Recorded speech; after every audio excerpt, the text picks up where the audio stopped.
Estás entrando en un mundo lleno de vida interior, de armonía, de felicidad. Un mundo donde los sueños se vuelven realidad y el misterio se puede observar.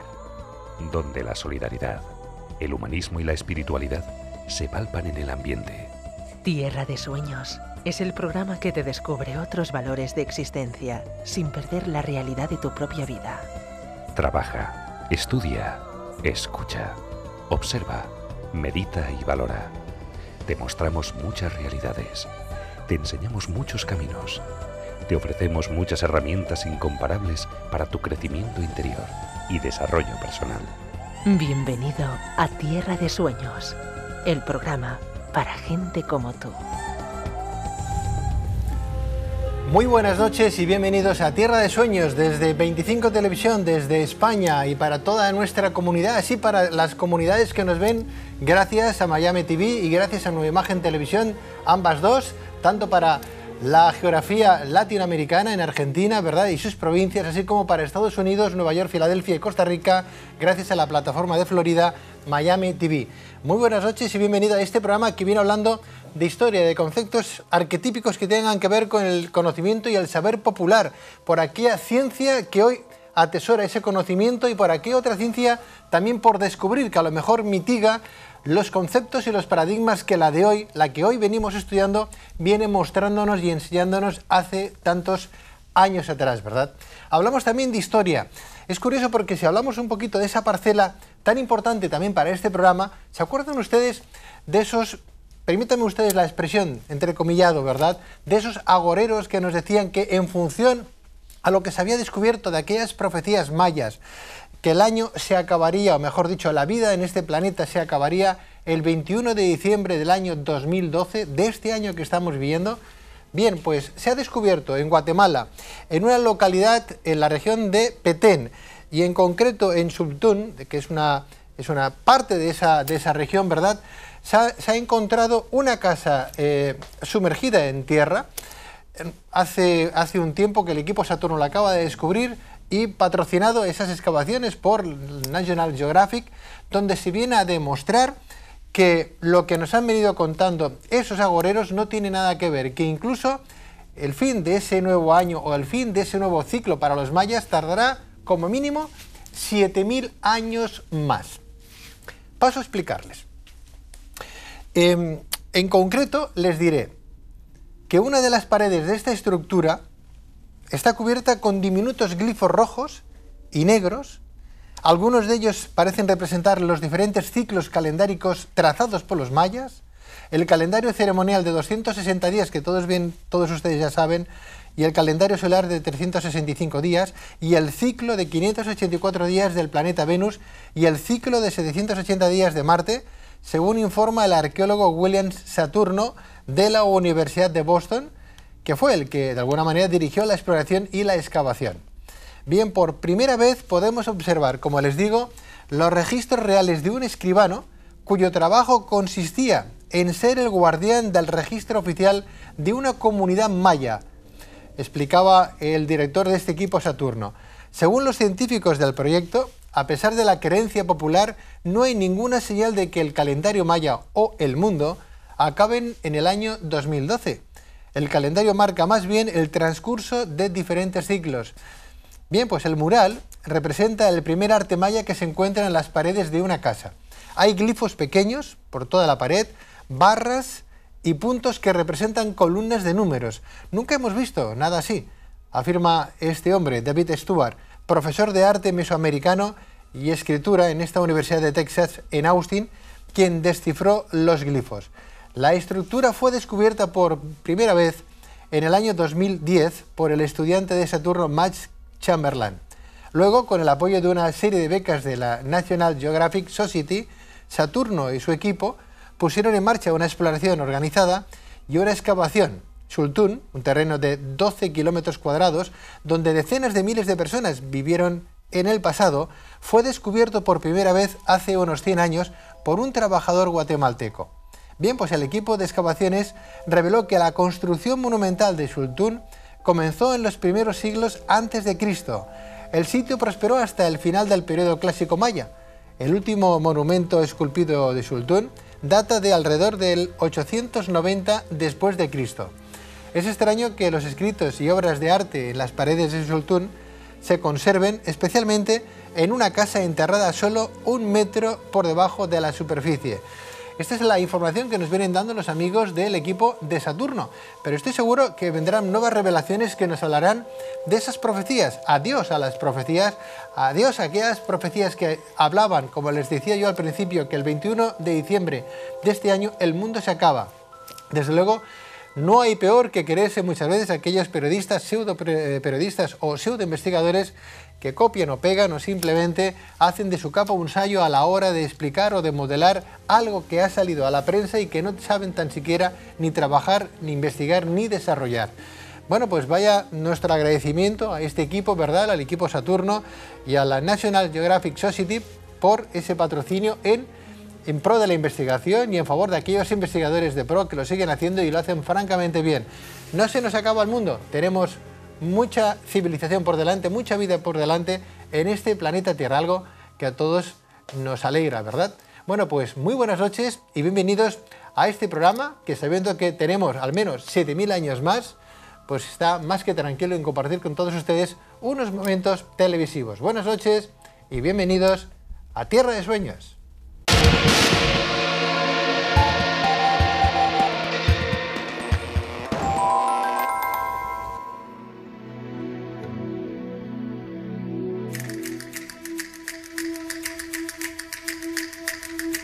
Gracias a sus singulares características, Andalucía siempre ha sido una tierra de llegada, un lugar lleno de mitos, culturas y folclores, fruto de los intercambios culturales. Pero, ¿cómo nació la esencia de la cultura andaluza? ¿Qué vieron y descubrieron en esas tierras las culturas antiguas? Para hablar de estos y otros temas nos acompaña esta noche el periodista y escritor Jesús Ávila, autor del libro La Andalucía de los Viajeros.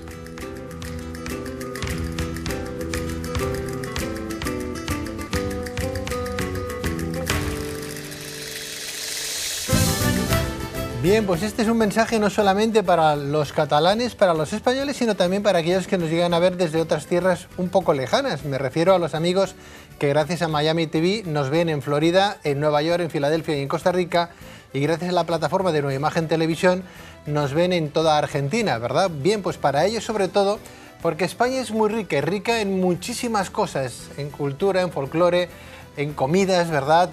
Su idiosincrasia es tan brillante, tan plural, tan particular, que desde luego hace de cualquier punto de la geografía española un rico elemento para poderlo degustar y disfrutar. Bien, pues vamos a degustar como si fuera, pues bueno, un buen vino, ¿verdad? ¿Por qué no?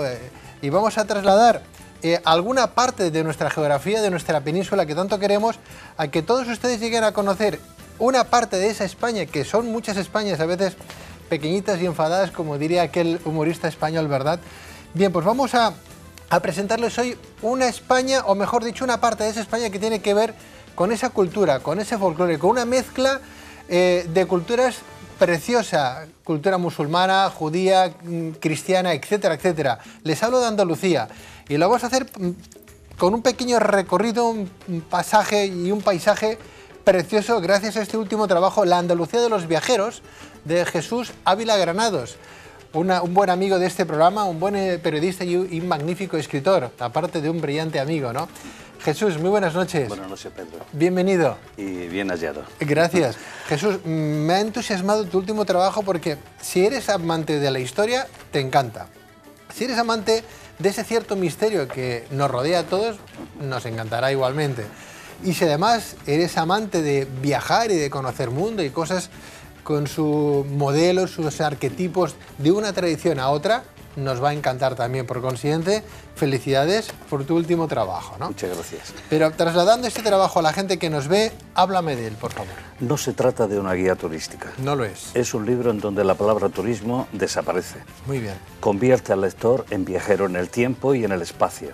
Y he pretendido desde la primera página hasta la última que el lector se convierta en cómplice de aquellos grandes protagonistas de la historia, que en diferentes momentos de la historia han llegado a Andalucía y en poco tiempo se han convertido ya como personajes integrantes del lugar. Nada de forasteros. Esa es una de las particularidades particularidades que tiene Andalucía, que absorbe, que atrapa y que integra. Es decir, por muy potente que haya sido la cultura que haya recalado en Andalucía, en poco tiempo se ha convertido como autóctona. Estamos hablando de los fenicios, se convierten en cartagineses, los romanos en hispanos, los árabes en hispano-musulmanes, y los judíos en sefardíes, así progresivamente, y todos se han ido dejando un granito de arena importante. Jesús, al adquirir tu obra, ¿qué voy a encontrar? Hablas que evidentemente no es una guía, sino es un ensayo francamente interesante de esas culturas, ¿no? Pero ¿qué vamos a encontrar? Yo cojo el libro, lo pido a la editorial, que creo que es Círculo Rojo, ¿verdad? Círculo Rojo, que está en Almería, le han hecho un trabajo verdaderamente con mucho cariño. Es una obra que transmite, nada más verla, el deseo de la pasión por viajar, pero dentro de estas páginas el lector se va a encontrar con que se va a meter en la piel del viajero. Entonces va a encontrarse muchas anécdotas, muchas curiosidades. O sea, yo tengo el libro y quiero viajar a Andalucía y voy a estar recorriendo Andalucía también con el libro. Cuando vaya a Cádiz, por ejemplo, Pedro, el viajero no va a tener más remedio que acordarse de Lord Byron. Muy bien. Hace 200 años la ciudad estaba sitiada por el ejército más potente de comienzo del siglo XIX, como eran los franceses.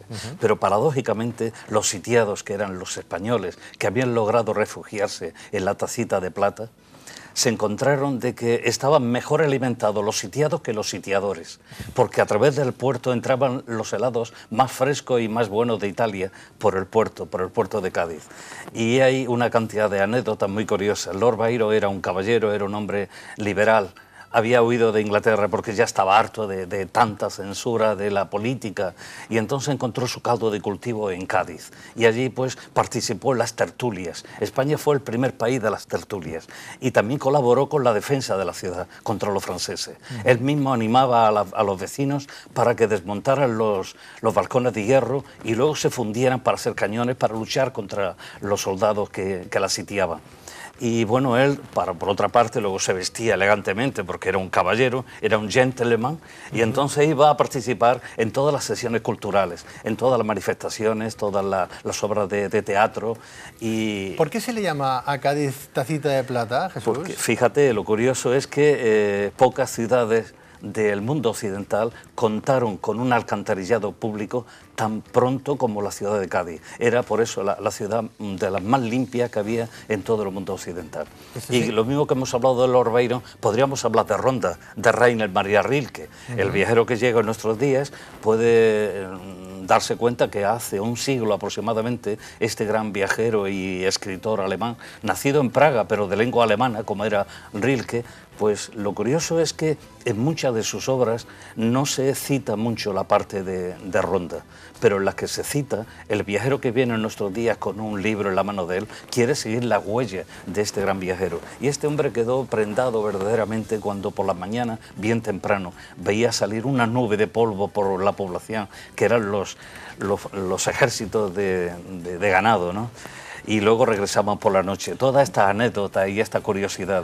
Hablas de Cádiz, Jesús, pero no podemos olvidarnos de la Atlántida, ¿no? Esa civilización, esa cultura perdida, que algunos dicen que está ubicada pues por ahí, ¿no? En esa bueno, el zona, mito ¿no? de Tarteso, la bahía de Cádiz, sí. La desembocadura del Guadalquivir, es una tierra que sigue transmitiendo unos lenguajes ocultos. No paran de encontrar restos arqueológicos, pero sigue siendo un misterio porque los aluviones del Guadalquivir han estado depositando durante más de 3.000 años toda una secuencia de tierra, de barro, y ha ido sepultando lo que podría haber sido la gran ciudad del mundo occidental antes de que llegaran los fenicios. Cádiz se remonta como ciudad a hace 3.100 años, cuando los fenicios la fundaron con el nombre de Gades, ¿no? Y hay un museo arqueológico que recomiendo que vayan a visitarlo. De hecho, es una ciudad única porque lo mismo que la pequeña Peñíscola que está en la costa de Castellón, pues Cádiz es una gran peñíscola porque es una península que entonces tenía que ser protegida por la puerta de tierra y todo un sistema de fortificaciones contra los ejércitos que venían por el mar, ¿no? Jesús, pero no solamente nos vamos a quedar en Cádiz, podemos irnos a Córdoba tranquilamente, ya que estamos, ¿no? Y estamos viajando, ¿no? Al-Makari, en el siglo XVI, un gran viajero árabe, entonces describió toda la singularidad de una ciudad basándose en los textos de Ibn Battuta, de Al-Khatib y los grandes viajeros de la Edad Media, ¿no?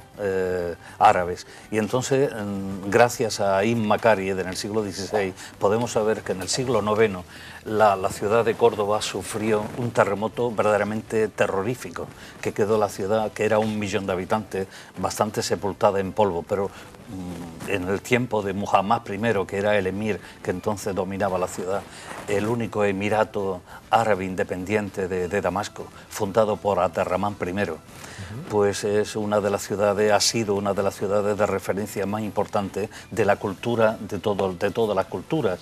Jesús, Córdoba. cuánta riqueza nos ha legado a la historia, ¿no? En esa mezcla, ¿no?, importante entre judíos, entre cristianos, entre musulmanes, ¿no? Sí. Para que luego digan que hay diferencias, es que nos queremos todos. La única diferencia que podemos esgrimir entre una religión y otra es que cada uno cree que su Dios es el único y es el verdadero, ¿no? Si quitáramos esa pequeña apostilla, ¿no? Es decir, el mío es el auténtico, el verdadero, pues a lo mejor tendríamos un poquito más de relaciones. Pedro, no hay ninguna religión superior a otra. Evidentemente ahí que donde no. está precisamente el respeto entre culturas, que lo sabían muy bien los templarios, que hemos hablado de los templarios en muchas ocasiones, pero en cambio la sombra nefasta de la Inquisición ha hecho verdaderamente mucho daño. ¿Qué legado podemos encontrar de esa cultura, por ejemplo, en Córdoba o en Granada, por ejemplo? La cultura árabe, ¿te refieres? Sí, bueno, en esa mezcla, ¿no? Esa mezcla, digamos, de tolerancia de culturas. Pues yo creo que metiéndonos en la judería de Córdoba podríamos comprender muy bien cuando vemos el monumento a Maimónides, un hombre judío, pero en la época de mayor esplendor del califato de Córdoba, pero al mismo tiempo tolerante con las culturas cristianas. Y este hombre, yo he visto su tumba, que está en Cafarnaúm, cerca del mar de Galilea, en Palestina, y allí está enterrado Maimónides, porque fue a peregrinar a su querida Palestina, ¿no? En cualquier caso, Jesús, si hay algo particular, además de toda la esencia de la obra en tu último trabajo, es que no solamente te limitas a dar algún que otro concepto de cada cultura, a descubrirnos algún que otro misterio de cada ciudad en sí de Andalucía, ¿no?, sino que además hablas de esos personajes como Dumas, ¿no? Por ejemplo, Lord Byron, de personajes importantes. Has hecho una muy buena relación y cada una de forma cronológica, que han hablado de Andalucía, que la han respetado, que la han valorado y la han puesto en su esencia. También han habido algún que otro autor, entiendo yo, que ha mitificado mucho quizás al pueblo andaluz, ¿no? ¿Qué hay de mito? ¿Qué autor, por ejemplo, destacarías entre todos que haya conseguido crear un mito? Mérimée, por ejemplo, pues le interesó mucho la mujer que trabajaba con la fábrica de tabacos. Sí. Y entonces de aquí sacó el prototipo que luego Bizet lo lanzó en la ópera, ¿no?, que era la mujer tabacalera, ¿no?, la que trabajaba con el tabaco, que masticaba el tabaco cada mañana, y era la Carmen. Carmen, que es una obra mágica ya, que ha roto ya todos los límites, digamos, de la cultura, de la escenografía. Y claro, Mérimée creo que fue el que mejor retrató la figura del tempranillo. Aunque la figura física, el que mejor la retrató y el único que lo hizo fue el viajero inglés, que era un gran dibujante, John Frederick Lewis. Este tuvo la audacia de internarse solo en el corazón de Sierra Morena, y entonces, claro, lo interceptaron los de la banda, de la partida del Tempranillo, y los llevan ante él. Y claro, el Tempranillo era un hombre culto, un hombre tolerante, y dice, cuando este hombre ha cruzado el Atlántico, ha llegado hasta aquí indefenso, con ganas de verme, merece todo un respeto y una admiración. Y con él estuvo conviviendo durante varias jornadas, y gracias a él contamos con la imagen que tenía el Tempranillo. Jesús, ¿cómo es el pueblo andaluz? Para la gente que no lo conozca, nosotros tenemos la suerte que vivimos en España y podemos acercarnos y conocerlo. Te lo digo como andaluz que soy. Como andaluz que eres, claro. Pero al mismo tiempo te lo digo porque he vivido mi juventud hasta los 17 años en Granada. Andalucía es un pequeño continente. No solamente a nivel de paisajes, Pedro. Nos encontramos con desierto en Almería, con nieves se han eternas. rodado películas del oeste, por ejemplo. Allí se han rodado muy bien y han pegado muy bien el parche, como si fuera en Arizona, en Kansas. Luego nos encontramos con zonas de nieves perpetuas, como es la Sierra Nevada. Después nos encontramos con vergeles, como es la Vega de Granada, o como es la zona de niebla en Huelva, o la zona del Genil del Guadalquivir.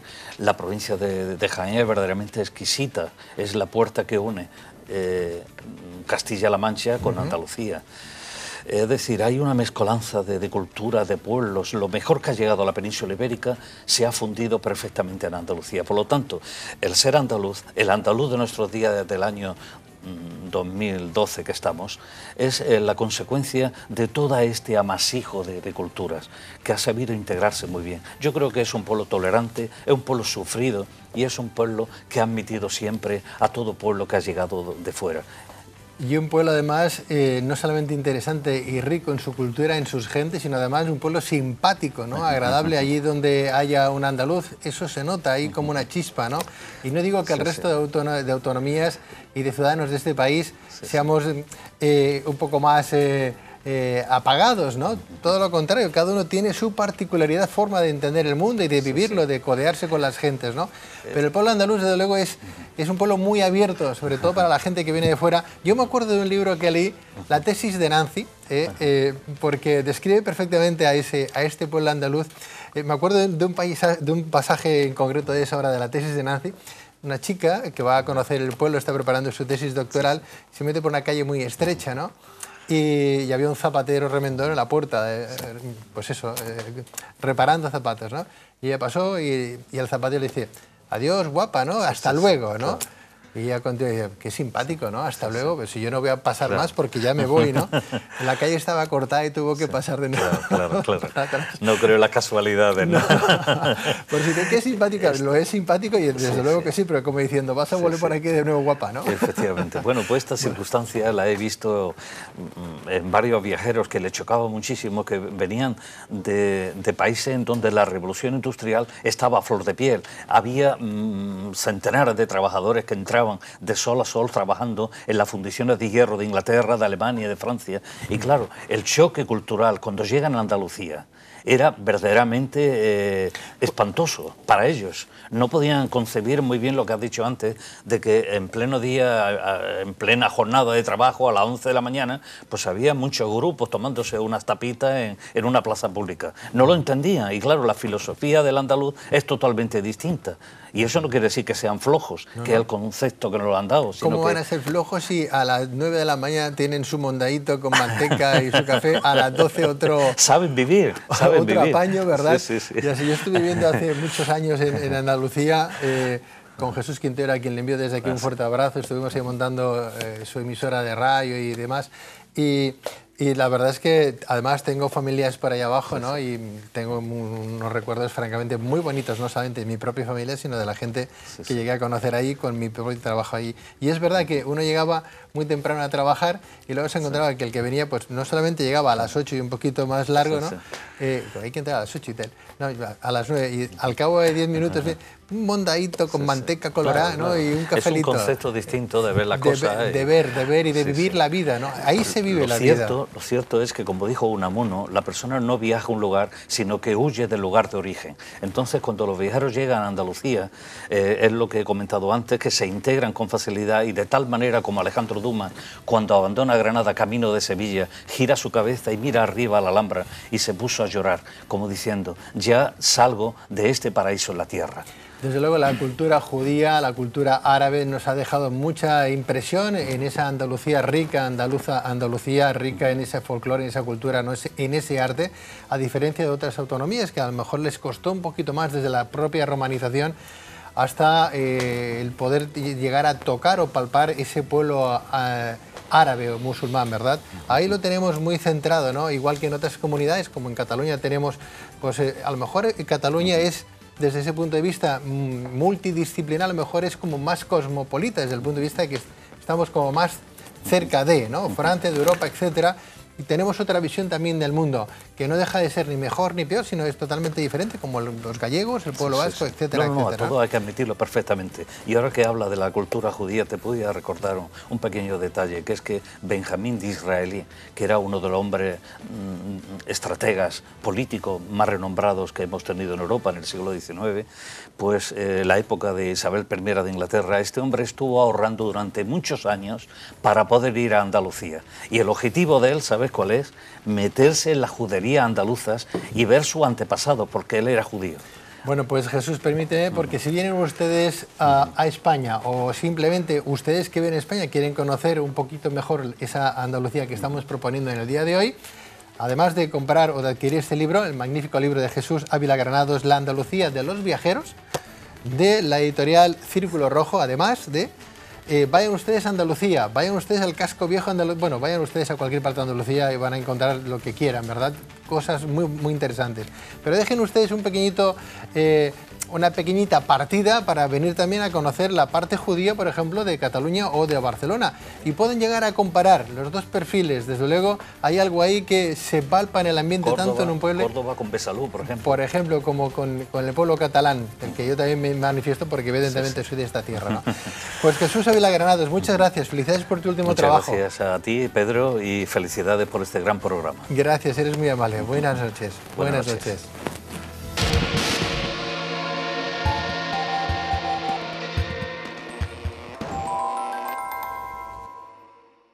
Miramos al cielo y lo vemos ahí arriba, una de esas de millones de estrellas que parece que no digan nada, pero que nos dan el sustento, el calor, la vida, ¿no? Pero ¿qué pasaría si el sol un día dejara de existir, si un día se apagara? ¿Se lo han planteado? Entramos en nuestra pequeña ventana a la ciencia para que vean ustedes qué es lo que pasaría. ¿Podríamos vivir sin sol? Si tuviéramos la desgracia de ver que el Sol desaparece de un día para otro, tendríamos un nulo margen de maniobra y ninguna capacidad de reacción. De entrada, nuestro planeta se saldría de la órbita de forma casi inmediata. Según la mecánica de Newton, la Tierra gira con una velocidad tangencial gracias a la atracción que el Sol ejerce sobre ella. Si de pronto desapareciera el Sol, la Tierra, en lugar de trazar una órbita en torno a él, saldría disparada en línea recta quedando a merced de las fuerzas gravitacionales que fuéramos encontrando por el camino. La vida se extinguiría en poco tiempo. La buena noticia es que el Sol no va a desaparecer por ahora, y en caso de que lo hiciera súbitamente, eso nos afectaría de forma casi inmediata, 8 minutos después de haber acontecido.